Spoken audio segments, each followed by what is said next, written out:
Hello friends, मैं मनीष चौबे और आप सभी का स्वागत करता हूं चौबे क्लासेस में। आज हम लोग का प्रॉफिट एंड लॉस का 5वां पार्ट होने जा रहा है। इसके पहले 4 वीडियो आ चुकी हैं प्रॉफिट एंड लॉस पर, आप उसको जरूर से देख लीजिए जिससे कि आपका कंसेप्ट क्लियर हो जाएगा। ठीक है, तो चलिए आज की क्लास को यहाँ शुरू करते हैं। तो देखिए आपके सामने पहला क्वेश्चन लगा हुआ है। ये क्या कह रहा है आपसे? ये कह रहा है एक टेप रिकॉर्डर का उत्पादन मूल्य 1500 है। उत्पादन देखिए यहाँ पे उत्पादन जो लिखा है गलत लिख दिया है। टेप रिकॉर्डर का जो मूल्य है उत्पादन मूल्य से 20% बढ़ा करके अंकित करता है और इस प्रकार की छूट देता है कि उसे 8% का लाभ हो, तो छूट का प्रतिशत ज्ञात कीजिए। तो देखिए जो लास्ट में आपसे आंसर पूछा है कि तो छूट का प्रतिशत ज्ञात कीजिए, अगर प्रतिशत पूछा है तब आपको ऊपर ये जो 1500 नंबर दे रखा है इससे आपको कोई मतलब अब नहीं है। अब हम डायरेक्ट इसको प्रतिशत पे ही लेके चलेंगे और उसको वहीं पे समाप्त कर देंगे। तो देखिए एक टेप रिकॉर्डर का उत्पादन मूल्य जो भी रहा हो उससे जो उसका अंकित मूल्य है यानी उस पर जो प्रिंट किया गया होगा 20% बढ़ा करके किया होगा।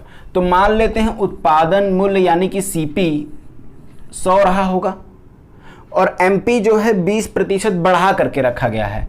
तो MP जो है 100 का 20% 20 होता है, बढ़ा दो तो 120 हो जाएगा। इसीलिए हम लोग 100 मानते हैं कि जितना प्रतिशत दिया रहेगा उतना ही बढ़ाना या घटाना रहेगा, बस सिंपल सी बात है। तो मान लेते हैं CP 100 रहा होगा तो MP कितना हो जाएगा 120, क्योंकि 20% बढ़ा के प्रिंट किया गया है। ठीक है, और इस प्रकार की छूट देता है कि उसे 8% का लाभ होता है। छूट देने के बाद क्या करेगा? बेचेगा। छूट देने के बाद क्या करेगा? बेचेगा, और बेचने पर उसको 8% का लाभ हो रहा है, यानी कि इसी 100 पर उसको 8 रुपए का लाभ हो रहा होगा, यानी 108। अगर वो 108 बेचा होगा तभी तो देखिए 8% का लाभ हो रहा है। 8 रुपए का लाभ 100 रुपए पर हो जाएगा तो 8% हो जाएगा। ठीक है, तो कह रहा है कि बताइए छूट कितना प्रतिशत दिया था। तो देखिए सामान पे अंकित मूल्य कितना था 120 और बेच कितने में दिया 108। कितने रुपए की छूट दिया है आप बताइए? 120 पे 8, 120 से 8 आया है, 12 रुपए की छूट दिया है। कितने रुपए पर? 120 रुपए पर। प्रतिशत निकालने के लिए 100 का मल्टीप्लाई किया जाता है। आप कह देंगे सर 12 एकम 12, 12 दहा में 120, 10 से 100 काट देंगे आप, आ जाएगा 10। ये हो जाएगा आपका 10%। यही हो जाएगा आपका आंसर, यानी कितने प्रतिशत की छूट दिया था? 10% का। समझ में आ गई बातें? सिंपली क्वेश्चन बोल दिया था कि एक टेप रिकॉर्डर का जो अंकित मूल्य है उसके लागत मूल्य से या उत्पादन मूल्य से 20% अधिक है। तो देखिए 100 रुपये आपने यहाँ पे CP ले लिया है, 20% अधिक है यानी 120 होगा मार्क प्राइस। अब कह रहा है कि उसको ऐसे दाम पर बेचा कि उसको 8% का लाभ हो गया। 8% का लाभ तभी होगा जब 100 का सामान 108 में जाएगा तभी। ठीक, अब बताइए 120 उस पर प्रिंट कर रखा था, 108 में बेच दिया है, तो कितना छूट दे दिया है? 12%। निकालने के लिए यहाँ पे आप जिस पर छूट दिया है उसको रखेंगे नीचे, मल्टीप्लाई 100 करके निकाल लेंगे 10%, और यही हो जाएगा आपका यहाँ पे आंसर। ठीक है, चलिए अगले क्वेश्चन चलते हैं। तो ये देखिए आपके सामने एक क्वेश्चन लगा हुआ, ये क्या कह रहा है आपसे? कह रहा है 20% तथा 15% की क्रमिक छूट देने पर, यानी एक ही वस्तु है, पहले उसको वो 20% की छूट दिया, फिर जितना छूट देने के बाद आया फिर से 15% की छूट देके बेच दिया, और जब बेचा तो वो 3060 रुपये में बेच दिया। तो वस्तु का अंकित मूल्य कितना है? तो चलिए देखिए बड़ी आसान क्वेश्चन है। देखिए 20% का फ्रैक्शन वैल्यू क्या होता है? तो कहेंगे सर आप 1/5, और 15% का फ्रैक्शन वैल्यू क्या होता है? ये होता है 3/20। समझ में आ गई बातें? यानी 5 रुपए के सामान पे 1 रुपए की छूट दी, यानी 4 रुपए में बेचा होगा पहले, फिर से 20 रुपए के सामान पे 3 रुपए का छूट दिया है, यानी कि 17 रुपए में बेचा होगा। सामान कितने का हो गया? तो इधर का गुणा कर लीजिए। सामान कितने में बेचा गया? तो यहाँ का गुणा कर लीजिए। ये हो जाएगा CP और ये हो जाएगा SP आपका। देखिए 5 दूनी 10, 100, 17 चौका 68, यानी 100 रुपए का सामान अब 68 रुपए में गया है। कब? जब वो 20% तथा 15% की दो लगातार छूट दिया है। तो 100 रुपए का सामान कितने रुपए में चला जाएगा? 68 रुपए में। लेकिन अगर 100 रुपए का खरीदा होगा तो 68 रुपए में बेचा होगा इतना छूट देने के बाद, लेकिन एक्चुअल में वो 3060 रुपए में बेच रहा है। 68 नहीं, कितने रुपए में? 3060 रुपए में बेच रहा है। आपकी वैल्यू 68 है, उसकी 3060 है। आपकी वैल्यू से कितने गुना ज्यादा है? तो आप भाग करके देखेंगे तो यह आ जाएगा आपका 45। ठीक, यानी ये वाली वैल्यू आपकी वैल्यू से 45 गुना ज्यादा है। आपसे क्या पूछ दिया है? अंकित मूल्य, वस्तु का अंकित मूल्य। वस्तु का अंकित मूल्य कितना है? 100। तो ये भी 100 नहीं होगा, 45 का मल्टीप्लाई कर दीजिए, आ जाएगा आपका 4500। और यही हो जाएगा आपका आंसर। ठीक है, बहुत ही सिंपल क्वेश्चन था। दो छूट, अंकित मूल्य पे ही छूट दिया होगा, 20% और 15% का छूट दे रहा है। छूट मतलब देखिए घाटा कर रहा है। 5 रुपये पे 1 रुपये का छूट 4 रुपये में बेचा होगा, फिर 20 रुपये पे 3 रुपये की छूट 70 रुपये में बेचा होगा। इधर का मल्टीप्लाई कर लेंगे तो आ जाएगा आपका MP, और इधर का मल्टीप्लाई कर लेंगे तो आ जाएगा आपका SP। आपका SP तो 68 है, लेकिन उसका SP 3060 है। कंपेयर करा दी तो पता चलेगा आपकी वैल्यू में, अगर आप 45 का गुणा करते हैं तो उसकी वैल्यू पहुंच जाएंगे। तो आपकी अब हर वैल्यू में 45 का गुणा होने वाला है। आपसे पूछा कि मार्क प्राइस कितना, मार्क प्राइस कितना दिख रहा है 100, ये भी 100 नहीं होगा, 45 का गुणा कर दीजिए, 4500 रुपये आ जाएगा। ठीक है, चलिए अगले क्वेश्चन चलते हैं। तो ये देखिए आपके सामने अगला क्वेश्चन लगा हुआ है। ये क्या कह रहा है आपसे, A एक साइकिल 20% लाभ पर B को बेच देता है। चलिए A और B की बात, 20% का फ्रैक्शन वैल्यू अब बोलने की जरूरत नहीं है, बार बार 1/5 हो जाएगा। यानी A ने B को बेचा है 20% लाभ पर, यानी A ने अगर उसको 5 रुपये में खरीदा होगा तो B को वो 1 रुपये लाभ, यानी 5 का 20% 1, यानी 5 पर 1 का लाभ, तो 6 में बेचा होगा तभी ना। ठीक, अब वह यानी कि B इस साइकिल को 25% लाभ पर C को बेच देता है। अब आते हैं B और C की बात कर लेते हैं। B और C की बात कर लेते हैं। 25% क्या होता है, 25% होता है आपका 1/4, यानी B को अगर वो साइकिल 4 में पड़ी होगी तो वो 1 रुपये का लाभ लेकर के बेच देगा, यानी कि C को कितने रुपये में बेच देगा, 5 रुपये में बेच देगा। सही है, ठीक। अब यदि अब देखिए एक चीज़, B को यहाँ साइकिल कितने की पड़ी है 6 में, और B को यहाँ पे साइकिल दिखा रहा है 4 में, ये बात सही नहीं है। आपको दोनों तरफ बराबर करना पड़ेगा B की वैल्यू को। तो 6 और 4 का आप ले लेंगे एलसीएम ले लेंगे किसका आप, 6 और 4 का, जो कि आ जाएगा आपका कितना 12। सही है, तो 6 को 12 बनाने के लिए 2 का गुणा किए हैं, अब इधर किए तो इधर भी करना पड़ेगा। उसी तरह 4 को 12 बनाने के लिए 3 का गुणा किए, इधर किए तो इधर भी करना पड़ेगा। अब नया रेशियो देखिए क्या आ जाएगा, 5 दूनी 10, 12, 12, 15। अब देखिए दोनों तरफ B बराबर, यानी अब आपका रेशियो बन गया है A/B/C का रेशियो क्या बन गया, A का 10, B का 12, C का 15। चलिए ठीक, अब क्या कह दिया है आसानी से देखिएगा, बोल रहा है यदि C ने उसके लिए 225 रुपये का भुगतान किया। C यहाँ पर कितने रुपए का भुगतान कर रहा है, 15 नहीं है, एक्चुअल में 225 रुपये का भुगतान कर रहा है। तो कितने गुना ज़्यादा, कहेंगे सर 15 गुना ज़्यादा। तो अब किसके बारे में पूछ रहा है, तो साइकिल पर A का लागत मूल्य, A कितना दिखा रहा है यहाँ पे 10, ये भी 10 नहीं होगा, 15 गुना ज़्यादा हो जाएगा। तो इसमें 15 का गुणा कर दीजिए, कितना आ जाएगा 150, और यही हो जाएगा। A ने उस साइकिल के लिए कितने रुपए का भुगतान किया था, 150 रुपये का भुगतान किया था। ठीक है, तो चलिए आशा करता हूँ कि आपको ये क्वेश्चन समझ में आ चुका होगा। अब अगले क्वेश्चन में चलते हैं। तो ये देखिए आपके सामने अगला क्वेश्चन लगा हुआ, ये क्या कह दिया आपसे, कह रहा है वास्तविक मूल्य से 20% कम मूल्य पर कृष्णा ने एक कैमरा खरीदा। मान लेते हैं वास्तविक मूल्य कैमरा का रहा होगा 100। ठीक, 100 क्यों माने हैं, क्योंकि जो प्रतिशत दिया रहेगा वही लिख देना है बस। अब और 20% कम मूल्य पर खरीदा, 100 रुपए का सामान है, 20% 100 का कम कर देंगे तो 20 रुपए कम, यानी कितने में खरीदा, 80 रुपए में खरीद लिया। इतने में खरीदा यानी उसका CP कितना हो गया, अब 80 हो गया है। ये रहा उसका MP, किसका, कैमरे का।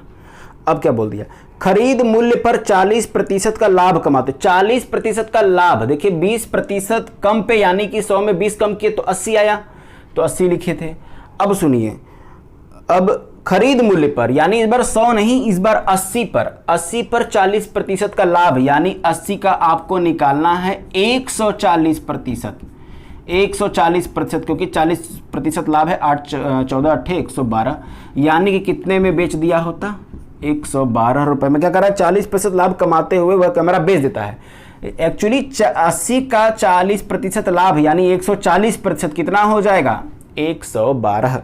ठीक है, तो वास्तविक मूल्य पर उसे कितने प्रतिशत लाभ हुआ, तो वास्तविक मूल्य कितना उसका 100, और बेचता कितने में, 112 में बेचा ना, कितने प्रतिशत का लाभ हो गया, तो हम कहेंगे सर 12 रुपये का लाभ दिख रहा है 100 पर जितना दिखता है वही प्रतिशत हो जाता है। यानी कि आपको सॉल्व भी करके दिखा दे रहे हैं, 12 रुपये का लाभ हो रहा है, कितने पर वास्तविक मूल्य कितना था 100, प्रतिशत निकालने के लिए 100 का गुणा, 100 से 100 कैंसिल, कितना आ गया 12%।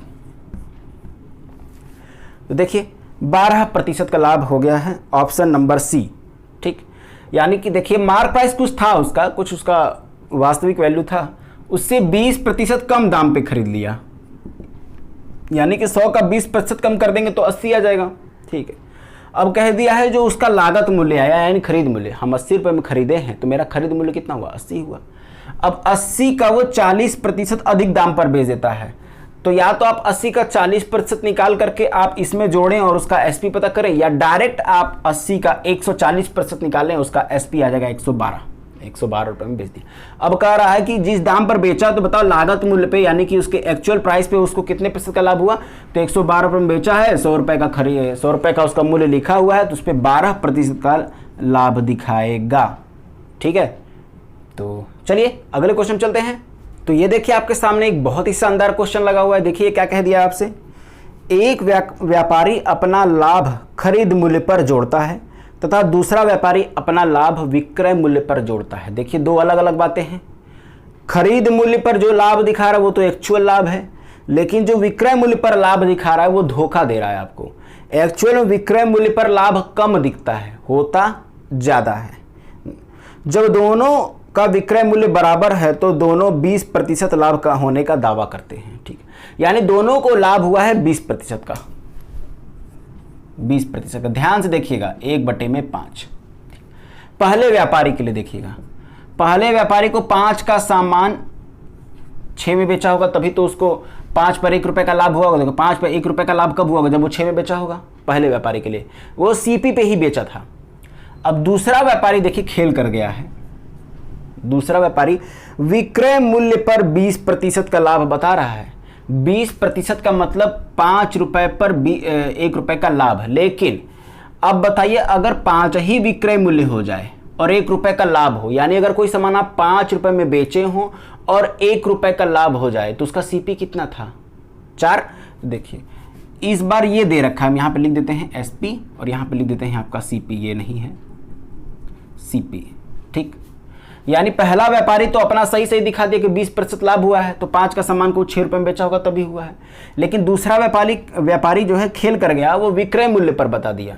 तो विक्रय मूल्य पर, लेकिन आपको भी सॉल्व करने आता ही है, तो आप कहिए कि 5 रुपये में बेचे हो, 1 रुपये का लाभ हुआ है, अगर इसका मतलब तुम्हें कहीं ना कहीं वो सामान 4 रुपये का पड़ा था, है ना। एक्चुअल में देखिए, अब कहेंगे 4 रुपये का सामान 5 रुपये में बेचा है, 1 रुपये अधिक बेचा है, कितने रुपए पर, 4 रुपये पर 1/4, 25%। यानी वो झूठ बोल रहा था, वो कह रहा था 20% का लाभ हुआ है, लेकिन एक्चुअल में 25% का लाभ हुआ है। देखा, ठीक है, चलिए आगे बढ़ते हैं।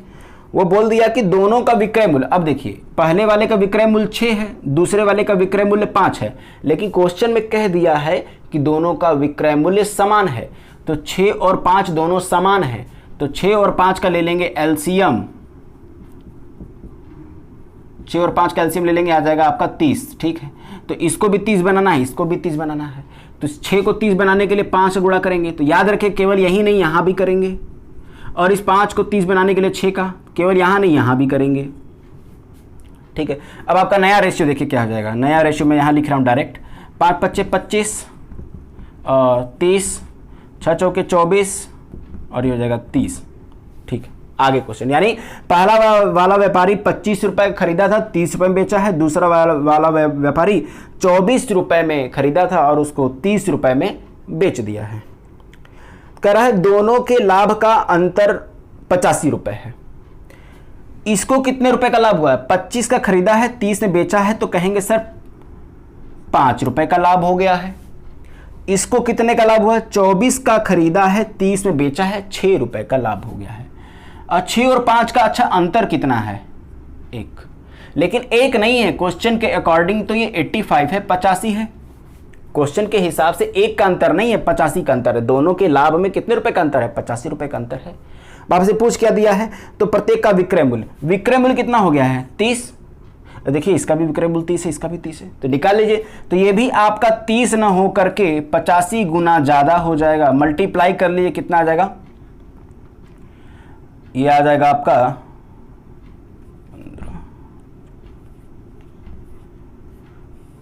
25 50 यानी 2550, ये आ जाएगा 5 आपका 2550। ऑप्शन नंबर सी देखिए कह रहा है, तो दोनों का विक्रय मूल्य कितना हो जाएगा, 2550। ठीक है, और यही हो जाएगा आपका आंसर। ठीक है, तो चलिए आज की क्लास को यहीं समाप्त करते हैं। अब इसका एक और पार्ट में लेकर के आऊँगा, उसमें थोड़े और अच्छे लेवल के क्वेश्चन रहेंगे। ये भी मॉडरेट लेवल के थे, उसमें थोड़े और अच्छे लेवल के क्वेश्चन रहेंगे। ठीक है, तो चलिए, तब तक के लिए धन्यवाद।